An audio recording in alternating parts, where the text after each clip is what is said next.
The Headstream looms large in the cockpit windows as it comes to a stop. Can't believe you talked me into this, Seraphin sighs. This is not a good plan. Convincing Seraphin to take Kirk out to this Lodic freighter wasn't exactly easy. With the pit head on lockdown, really weren't any other options. Voice crackles over Seraphin's terminal. Loud enough to hear, but quiet enough that you can't pick out what's being said. What are they saying? Seraphin glances back over his shoulder at you. Tell us to prepare for docking. Swallows nervously and turns back to the console. Good. Keep them talking. Look behind you to see Kirk floating by the doorway. Seraphin flicks the comm switch and begins speaking to the Lodic ship, thanking them for responding to the distress signal, trying his best to play the part of a nervous trader suffering an engine failure in the debris field. Kirk jerks his head for you to follow him into the corridor. You unclip from your seat and float out behind him. If it's okay with you, I'm going to play the captain on this one. His flat stare suggests he isn't asking for permission. Seems like a weird fucking move. I'm the captain of this ship, not you! You are not the captain! Is this gonna work? Kirk shrugs. If we keep calm and take it slow, we can carry on. There's nothing to worry about. Also, didn't I fill my supply? Did I lose one supply? That's annoying. Let me tell you how this is going to go. He starts moving down towards the airlock, and you follow as he talks. The Headstream has been holding there, cycle after cycle, while Wellspring tried to quash our little rebellion. He smiles at the idea. Now the blockade is in effect. Well, they'll know they have to hold out for a longer still. While the message from Lodic operations gets less and less frequent. He stops by the lockers, swapping his Lodic uniform for an old flight jacket, which is something he should have done a very long time ago while we shipped out here, considering our plan. This is a ship full of tired, unhappy, underpaid, and underfed workers. You both arrive at the airlock. We just have to nudge their anger in the right direction. There is a hiss as the airlock cycles. Lodic are coming aboard. Kirk catches your eye and gives you a wink. Lombert? Old Lodic. Lombert! Already don't trust him. There's in, it's an old JRPG, one of my favorites. There's, a villain named Lombert with an O instead of an A. That's a pretty big antagonist at the beginning for one of the storylines. He kind of has a face that also reminds me of Lane. The airlock doors scissor open, revealing a drained-looking Lodic captain, flanked by security officers. Lombert, captain of the Headstream. He presents himself immediately, but with little enthusiasm. We've been in communication with your pilots, and we are docking, as requested, to provide support. Looks between you and Kirk, his eyes lingering on you a little too long, no doubt taking in the strange vinyl skin, dark glowing eyes, and doll-like face of your frame. He directs his attention to Kirk. How fares your crew? Thank you, Captain. You notice the immediate change in Kirk, his deflated posture and softer speech. We are surviving as best we can, but now that you have come to our rescue. He sighs and holds out an eager hand to Lombert.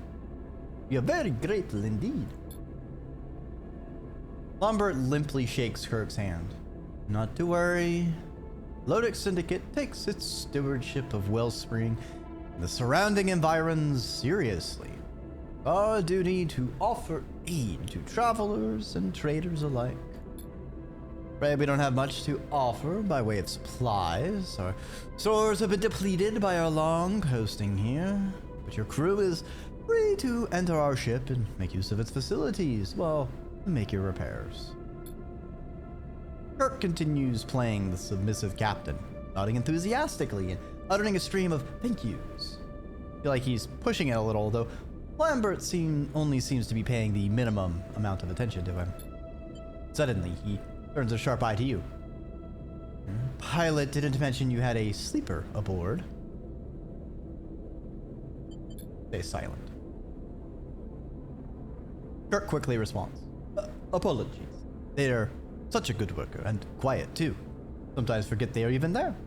Perhaps if your ship is in need of maintenance, you can borrow them for a few cycles. Lambert eyes you more brazenly now, taking Kirk's lead as permission to indulge his curiosity. Yes. His eyes trace a tear in the thick skin of your forearm.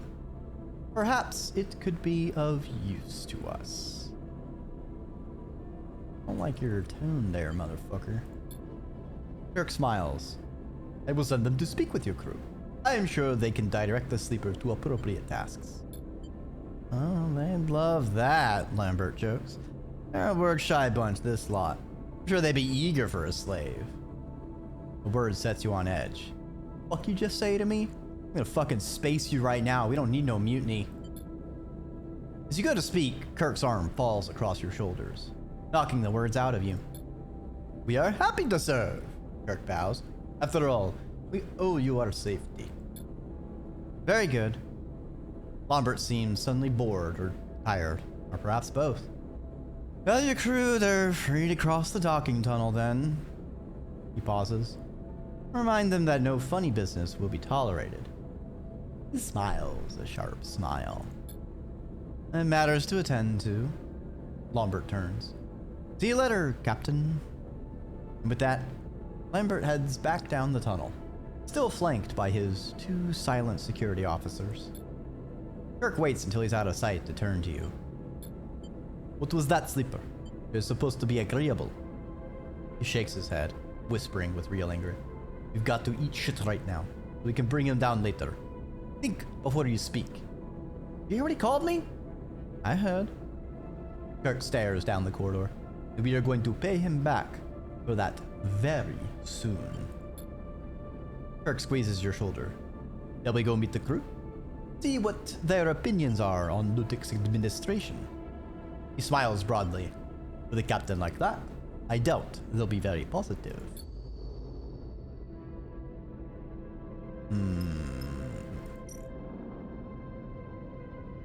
Even one bit of...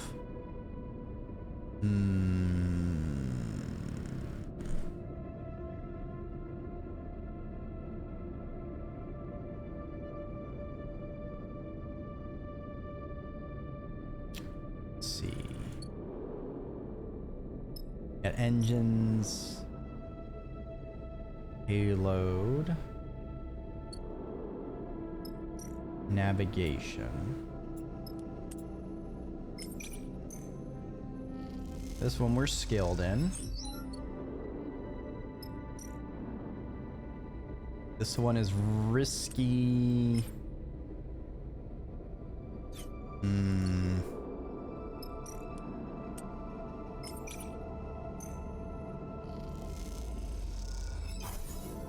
Are you? I'm going to set you on fire.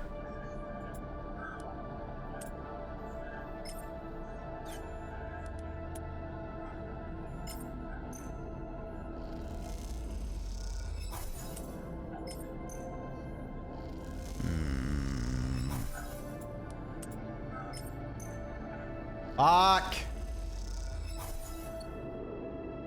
Push.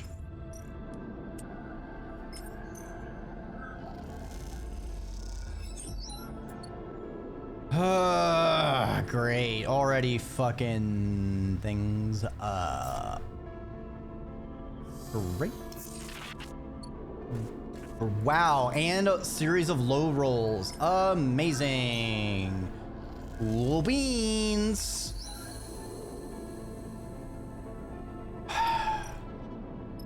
Push.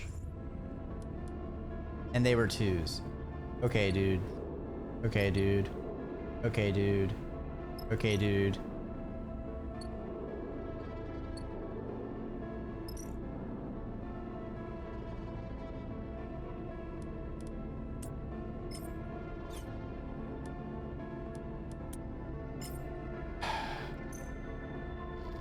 We're gonna discuss the war. We had a lot of progress we need to make.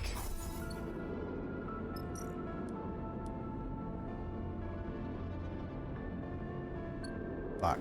I can't risk it.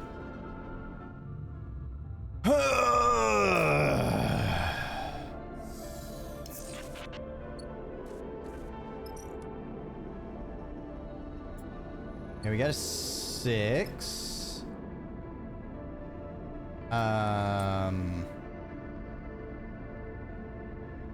Use this here.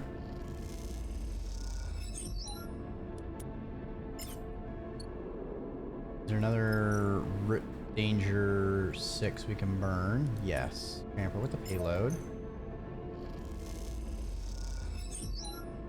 Cool. Okay, we can use these here. These are safe.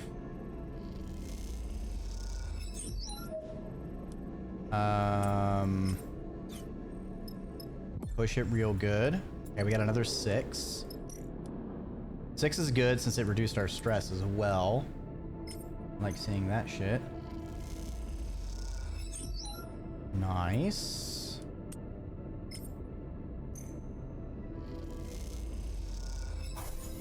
Good.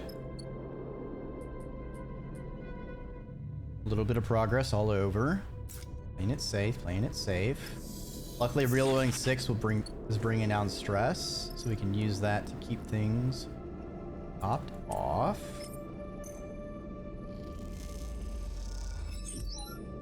Go for navigator support. We almost have this one done.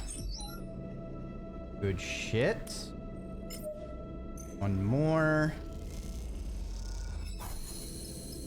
Push. Okay.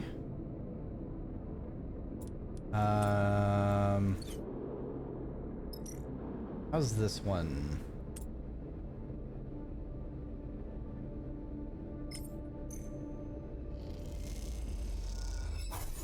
Five.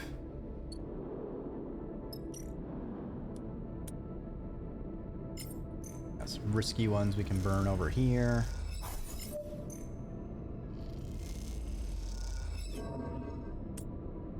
Annoying, but we're doing okay.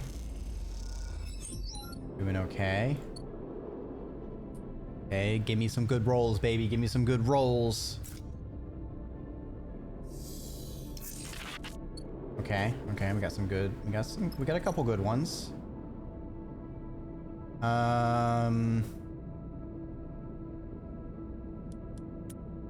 Use bliss here.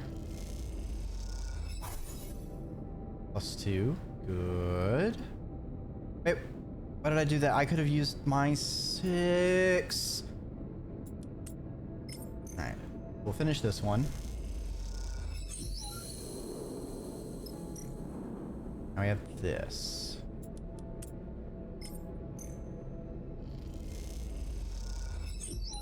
Doing good. Push. Good. I think we will eat plus stress and plus crew stress. That's fine. We can eat some stress.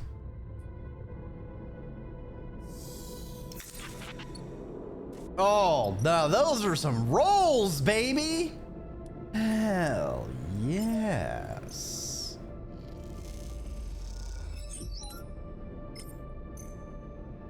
Okay. See if there's another phase to this. Kirk rushes into the bay you're crossing. He's all kicking off Sleeper. A wild glee is in his eyes. Lambert's lost control. He guides you through to the Headstream, a ship you have become surprisingly familiar with over these past few cycles. Perhaps it's the influence of getting to know the crew and their complaints around Lambert and the Syndicate. But its twisting corridors, thick pipes, and cold metal have taken on an oppressive feel, cycle by cycle, hour by hour. Now, as the shouts of conflict echo down the corridor ahead, where the room glows with the warm light of the galley, You feel that oppressive pall being scraped away, replaced with some new and exciting quality. Enough! Lambert's shout echoes like a shot as you enter the crowded galley. From what you can tell, more than half the crew have crowded into this space and are clumped around, some perched on the side units. They order you to return to your stations. Lambert floats slightly above the crowd, his hands held up in a gesture of futile calming or nervous surrender. See him glance over his shoulder, and tracing his view, you see security officers tensely gathered at the back of the room. Warn Kirk. You turn to Kirk, ready to indicate the masked security, but you're met with a wide smile that makes you pause. Just wait. Kirk winks, and you turn to see security moving through the crowd. You will not retreat willingly. I will have no other choice than to use force. Lambert's voice breaks with anger. Disperse! You watch as the guards form up behind Lambert, and then one moves forward and grabs him, forcing his arm behind his back. The act is met with a raucous cheer from the assembled crew, and a yelp from Lambert himself. He's forced through the crowd, who part and jeer, heading directly for the corridor from which you entered. When Lambert is close, Kirk nods to the security officer holding him, and they stop. Lambert looks up in confusion and stares directly into Kirk's grin. You are officially removed from duty as captain of the Headstream, on the authority of the Wellspring Workers Alliance. Kirk's tone is direct and clipped. This is done with the authority of the majority ballot of your crew. Workers Alliance? You have no authority. You're pirates! Lambert spits at Kirk. There will be consequences! My father will hear of this! On that, we agree. Kirk nods to the security officers. They wrench a struggling Lambert from the room. Kirk watches Lambert go, determination set in his heavy brow. Hope this doesn't go to your head. They did this. Kirk gestures towards the elated crew milling around the room. This is their victory. Lambert can enjoy the hospitality of his own brig. Kirk pats you on the back. We have a celebration to master. The galley erupts in liberated joy, and soon, drinks and food are passed around from a stash Lambert had been asking the quartermaster to keep back for his own use. You settle on a counter and look on as the crew celebrates. You watch as Kirk moves effortlessly through the room, giving and receiving thanks in equal measure. Despite his intimidating appearance, you see in him something softer coming to the surface, something reserved for those he has struggled alongside. Fresh allies are old friends to him. After the celebrations have died down and the crew have returned to make plans for supporting the blockade, holding out on what they have, Kirk approaches you. Not toasting the victory, he offers you a transparent bag of ship-brewed moonshine. To the fall of Lodic, Kirk smiles. May it be heavy. I think it's time we return to Wellspring. He looks off towards the last crew members leaving the room. We've done our job. You don't want to stay? This is their ship. He sighs. I need to return to our council. You suddenly notice how exhausted Kirk looks. His eyes dark and hooded.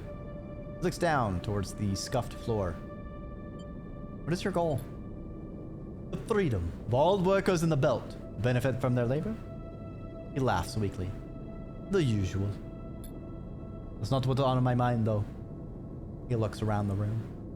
I'm thinking about the retaliation Lodic is about to visit on the good people of this crew. He sighs a heavy sigh. Kirk takes a deep breath and lets it all out slow. The struggle goes on.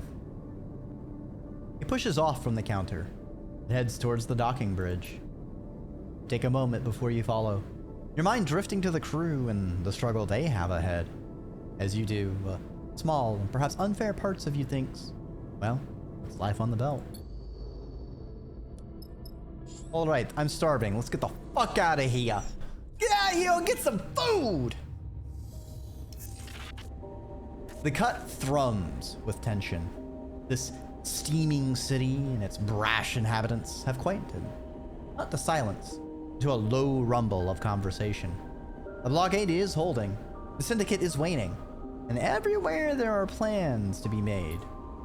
You and Seraphin float idly in Chasm Row, many stories deep in this wound and wellspring side, waiting on Kirk, not far from the first place you met. A meeting Seraphin still has lingering bruises from. Kirk is inside somewhere. Like every other loaded contractor, he is making plans. Even before you arrived back in Wellspring, he had hijacked the rig's transmitter to speak with his fellow conspirators and make arrangements for his arrival. Watching Kirk's plot unfold made you realize that, despite your involvement, in the end you're just a subsidiary part of this struggle, a chaotic outside actor, with effort but no real influence. Now, waiting for Kirk's return, you feel a little solace in that. You aren't ready to be dragged into another struggle, not yet.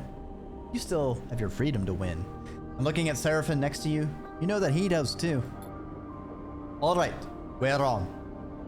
Kirk comes out of a passage nearby, nodding to the two of you to follow. He leads both of you to the Rhyme Market passageways, this time not to the steaming market hall that lies beneath the deepest streets, but to a cramped room, walled with pipes and rusted panels. Just a little longer. He nods to you both. Hold here. He exchanges a serious look with you before pushing off and gliding back out of the room. You watch Kirk go, your relationship having settled into a quiet and mutual respect. His eyes are on bigger things now, workers' councils and contract negotiations, and you know that. Perhaps, one cycle ahead, you will find a moment to drink together once again, and discuss everything that has happened. For now, Kirk has other things on his mind. Seraphin settles in again. You shoot him a look, but his focus is elsewhere. His eyes glazed over. You fold your arms and wait. Sarah? Paula enters so quietly that in the dim room you barely notice her. She shoots you a look and a smile as she enters. Thank you, she mouths silently, and then turns her attention to her brother. Paula! Seraphin says her name like a sigh, like an exhale. He is shaking his head, his eyes already shining with uncontrollable emotion. She rushes across the room, flying into Seraphin at speed. They embrace, softly spinning in the dust and dark, their fingers dug into each other's backs. They separate, a couple of pristine spheres of briny tears spinning away through the air as they do. You're safe. Seraphin nods, taking a breath. I'm safe. She smiles reassuringly, settling him. And in this settling, this gesture of care, you see a whole network of signs and secrets. Paula is the calm to Seraphin's storm, the big sister who eases his heart. He looks him up and down. You are so big, Sarah. She laughs at her own statement. You've grown up.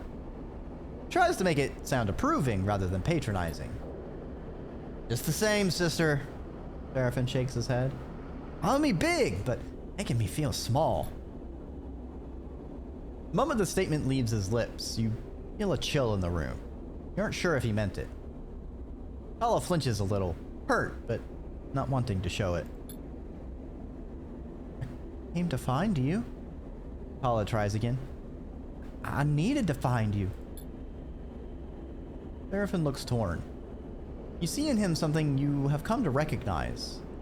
Slow and careful raising of his defenses. Why now? He looks away. Been a long time, Tala. Mom and Dad finally decide they want me to come home? A ripple of emotion runs through Tala, one she can't hide. Sarah? After you left, they're gone. She sighs. I thought you would have... She struggles to find the words. It's been a long time. It has. Seraphin sets his face into a stern look of control, but you know he is raging inside. And in this moment, you feel closer to him than you have felt in a while. Paula folds her arms, trying to regain a little control of the exchange. Good to see you, Sarah. So good. You know what is coming, and you see Seraphin brace for it too. but I can't leave with you. She looks pained. This isn't easy for her either.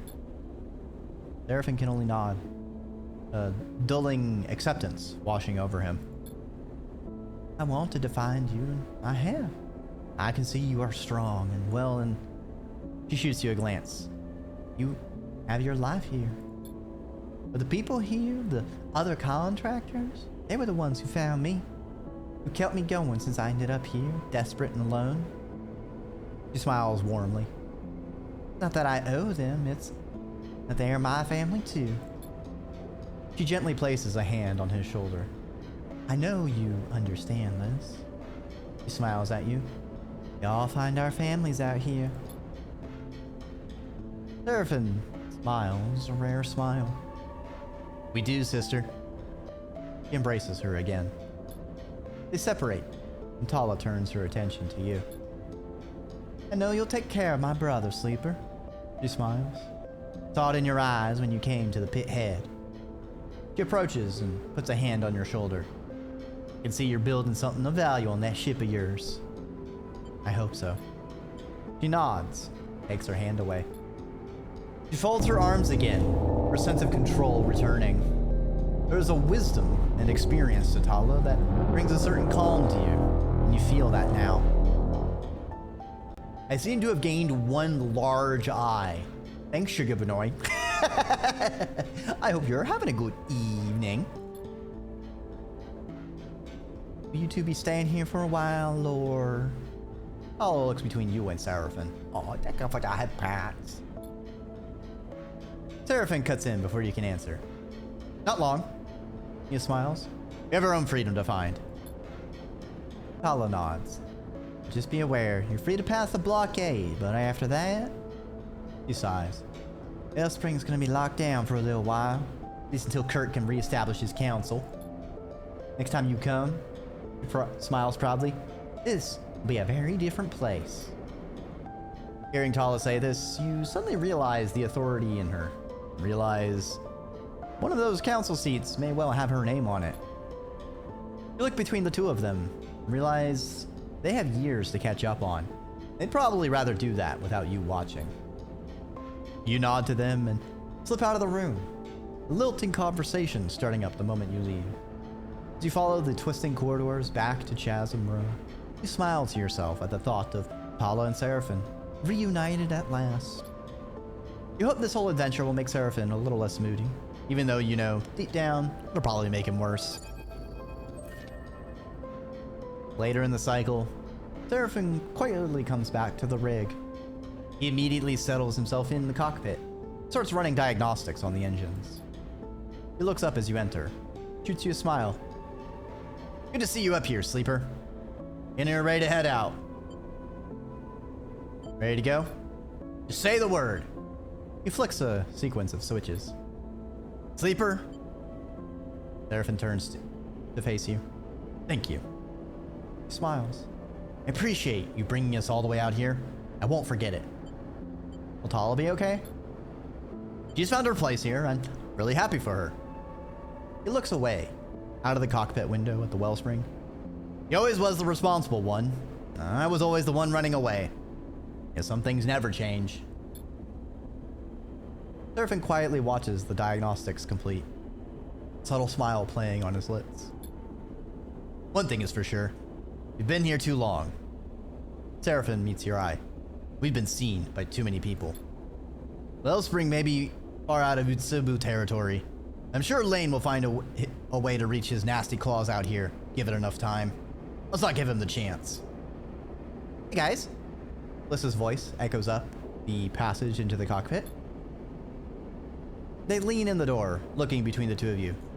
You contractors just dumped a load of fuel outside our ship. Said it was a gift. You and Serapent look to each other. Got to be Kirk. Serapent gets up. Either a thank you, or his way of telling us to get going. Serapent kicks off and glides out of the cockpit. Hey, so... Bliss smiles. Well, you two have been busy, so have I. Been looking at the rig's drive, and reckon it's due an upgrade. We'll need engine components. Quite a few, so keep an eye out. Shipyards tend to be a good place to look. Thanks, Bliss. Bliss winks. Anytime. They sigh. Gotta go help Seraphin with that fuel. Okay, but is there any supplies with that fuel? Because we are fuck out of supplies. And I don't want to leave this place without some damn food. I'm hungry. As Bliss leaves the cockpit, you find yourself lost in thought, considering your next step, while the icy expanse of Wellspring glitters below. Okay. Engine. 8 engine supplies. I see. And we have 5. Okay, so we need to buy 3. You know where we can do that. Easy squeezy. Easy squeezy.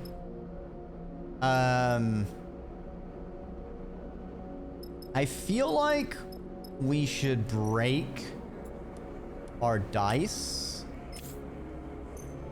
so that we can fix everything real quick.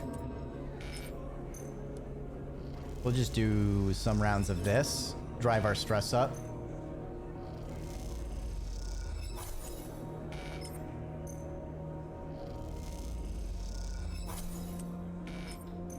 This way we can get some energy out of it too. Or some cryo out of it. Have our person looking for supplies. Okay, end cycle.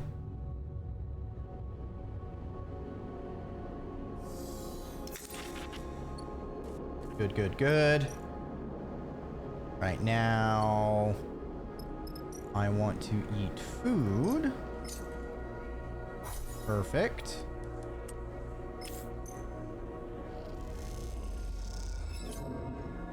That gives me 8 cryo. I don't know why I did that, now that I think about it.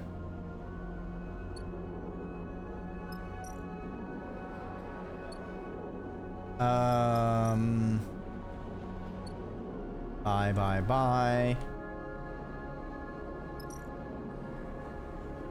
I see. So this is really the only thing I can do. Gotcha. Ow.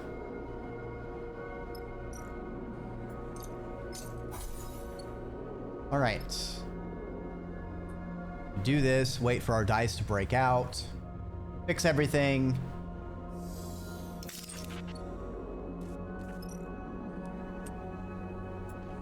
I don't want to do anything unless I have guaranteed, so we'll just crash out.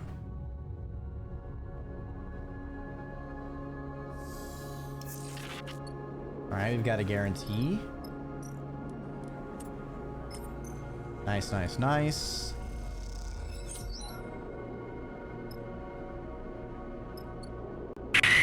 Oh, Chimera, you have found yourself in the void again. Stop eating my snacks. I'm coming for you. Oh, I'm coming over there for you.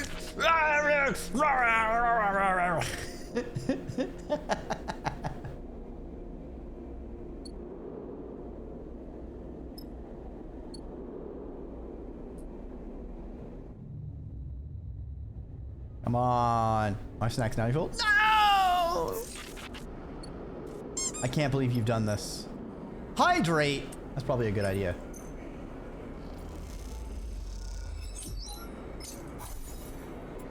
Yeet a water bottle in your general direction. Oh, that water bottle had a rivulet inside. Wow. I can't believe they fit in there.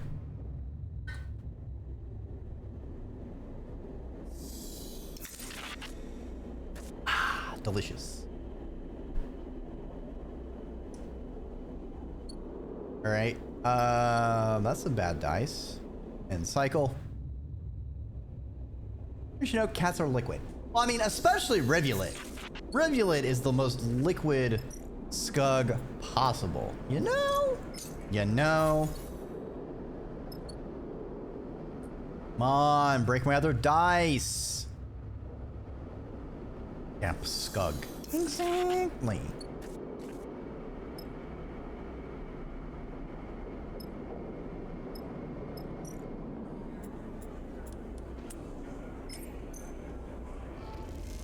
It's the wet mouse in the flesh.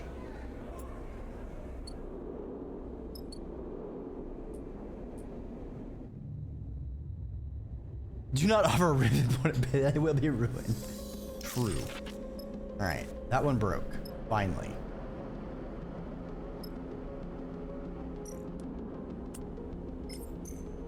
Okay, let's recover some stress.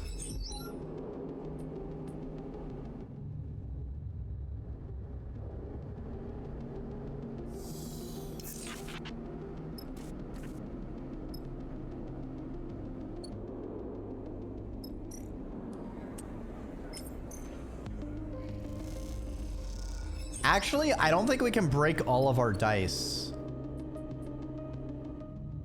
Because one of them is always glitched, it seems. And I can't re-roll it. Come on, game. One time I actually want my dang dice to break. Maybe I shouldn't have reduced my stress.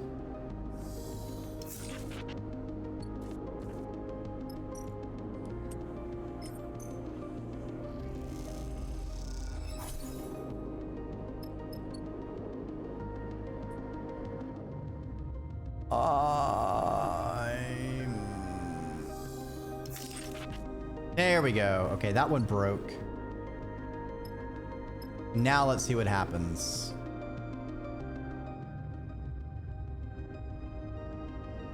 When we only have one die. I see. It's always going to be glitched. Well, okay then. Let's recover our stress.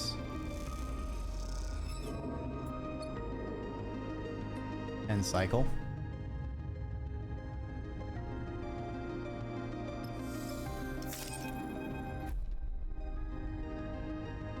I'm so stupid. I'm getting punished again. Great. I think this is might be different. Started as a creeping dullness, something that drew you further from the world, cycle by cycle.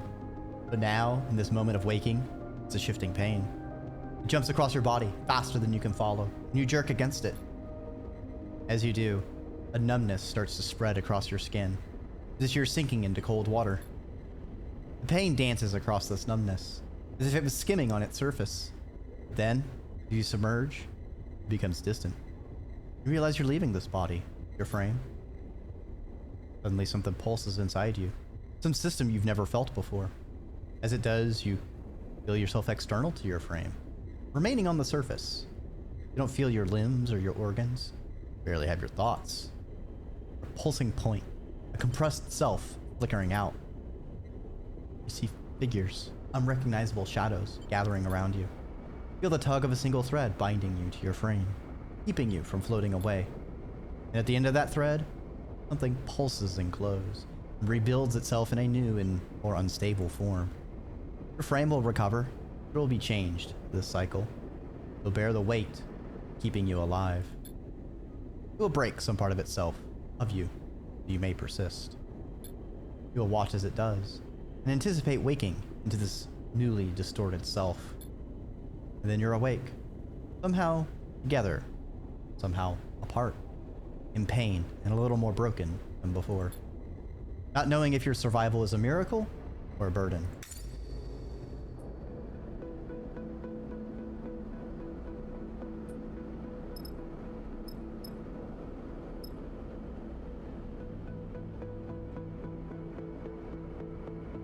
Is this like an anti...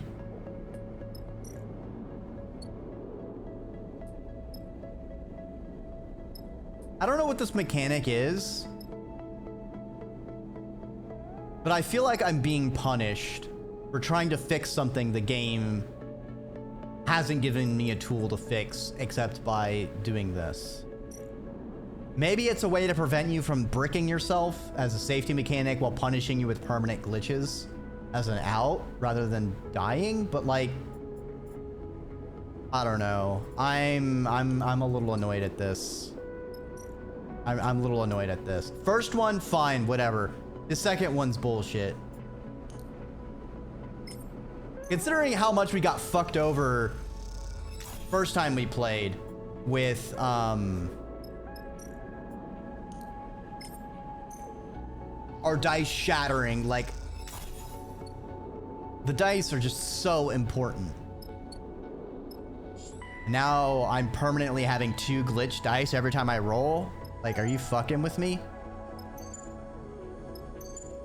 I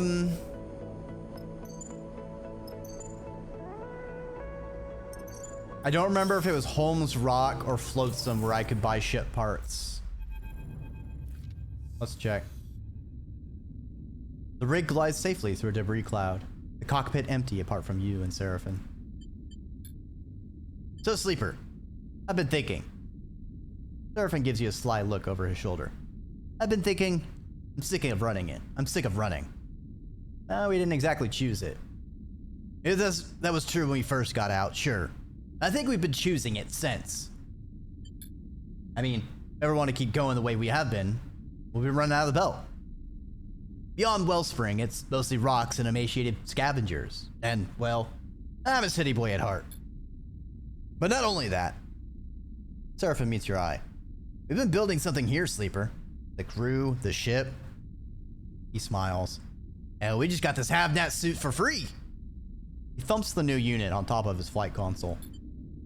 What I'm asking is, how do you feel about taking Lane on?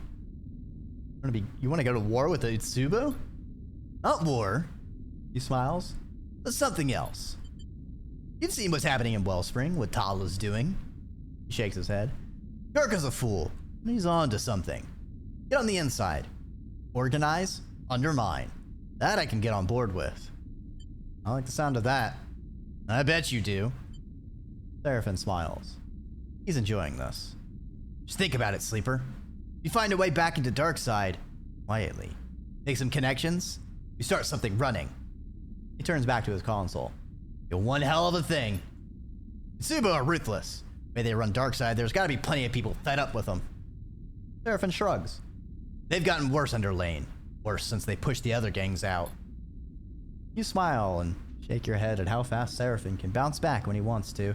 And as you do, you can't help but consider his plan. Look, maybe it's crazy, but we need a safe harbor either way. I've got a connection in the scatter yards. He'll tuck us away. Keep us quiet from everyone. You see Seraphin has his coin in his hand and is turning it over between his fingers as he speaks. If we want, maybe he can help us get into Darkside. But even if we don't, it's a good place to rest up and make a plan. He turns back to the controls to deal with a rapid beep from the new HasNav unit. Scatter yards. You've heard of them. They have a reputation as a fiercely independent set of shipyards, just starboard of Darkside. A hiding place, right under Lane's nose. If you've got things to do elsewhere first, go ahead. But the moment we're back in the wash, Lane will be looking out for us. Seraphin turns his focus back to piloting the ship. As you watch debris flit past the ship, you turn your focus to what's ahead. I think we have 2 things taking us to the scatter yards now. That's nice. Yay, 2 guaranteed glitch dice. So amazing. I saw it! Seraphin comes charging into the bunks. I actually saw it! He's wild-eyed and his breath is ragged. Are you okay? Seraphin takes a moment to catch his breath, suddenly aware of how frantic he sounds. He squints at you. Have you noticed how supplies have been going missing? Every so often when we travel. I have. Suddenly recall the mysterious mess that was left behind in the supply storage. Seraphin sees the flicker of recognition in your eyes. But after it happened a couple times, decided to keep an eye on our supply store. Seraphin lowers his voice. You know, check it from time to time. And just this cycle, I drifted down there really quiet. He leans in, and whoosh! Something flew past me. He shakes his head. Knocked me right into a wall. Something? I don't know. It made me fast. Some kind of creature. Seraphin says the last word with emphasis. Really a creature loose on the ship? You look around the berth, suddenly aware that something could be hiding nearby. Tucked into the vents, perhaps? You know this thing likes supplies, right? Seraphin is also glancing around for hiding places. So, lock them down tighter. Keep it out. That way, it'll get desperate. And then... Seraphin raises a finger. It'll make a mistake! What are you talking about? Bliss leans in from the corridor. I hear you all the way in the workshop. There's a creature on the ship. Bliss looks between the two of you with a raised eyebrow. A creature? Are you sure? Something small and dark. Something fast. Seraphin looks at Bliss. We're gonna lock up the supplies to drive it out. Bliss looks at Seraphin. If it's an animal, we don't want to make it any more scared and desperate than it already is. How about we lock up the supplies, but leave some out, in a special place. Try to bait it. And then grab it! Seraphin mimes the act. No. Bliss looks between the two of you. Be sure that has nothing to fear. We tame it. Didn't seem very tameable. Seraphin rubs his sore ribs. Plus, we've already wasted enough supplies on this thing. You want to give it more? Seraphin turns to you. What do you think, Sleeper? You look between the two of them, still processing the strange situation you find yourself in. No, we're gonna tame it. We're gonna have a friendly alien critter. It'll be our mascot. Seraphin sighs. What a waste. Maybe it's even a space snake. It's me. I'm the critter eating your supplies. All right. Bliss nods. You'll have to come down to the supply store every few cycles, put out some more food. That way, it won't get desperate and do anything dangerous. I'll lock the supplies up tight. Seraphin folds its arms. Won't get into them anymore. The plan is set. Bliss and Seraphin leave the berth, heading in separate directions. You watch them go. Seems your ship has a stowaway. The question is, how will you deal with it? The ache behind your eye has been growing. Cycle on cycle, it burns there, quietly. You've tried to ignore it, to blink it away, but there is no change. In this cycle, it burns white hot. Oh, the trouble you have caused, hisses the familiar voice. My little runaway. Lane is here, speaking into your mind once more. Stronger, brighter. So present that you'd look around the room to find his voice if you could open your eyes. But you can't. The pain is holding them shut. The belt is wider than I thought. A little worm like you slipped so easily between the cracks. The last word hisses and elongates in your mind. But I have my little back door into your head. A sharp chuckle. And the signal is getting stronger every cycle. So now's the time to come home, Sleeper. Lane's voice pops and hisses. Your pointless struggle is over. You cannot resist. You hear a tone chain, a ratcheting up of the pitch of the hum in your mind. For a moment, you want to tear your own head open, pull Lane out. So sharp and immediate is the pain. For a moment, the world is black behind your eyes. For a moment, everything is gone but that voice. Then it stops. In the dark afterwards, you feel your systems struggling to continue. The errors mounting, the processes looping and failing. I'm here to collect you. A smile as wide as the void you float within. Give in? Fuck you. Push Lane out. You gather your strength, your frame creaking with effort. You knit your brow and project a wall, a force, a rejection. You force your eyes open, your head swimming, blind spots flickering across your vision. Sleeper? The voice is distant, but approaching. You feel sick. Your head aches, your eyes flutter. The despair crowds around you like the dark. Sleeper, what's happening?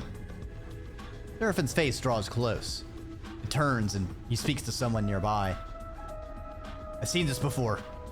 He peers into your eyes, a desperate look on his face. It's Lane. Everything goes dark, and you give in to it. It swallows you like the ocean.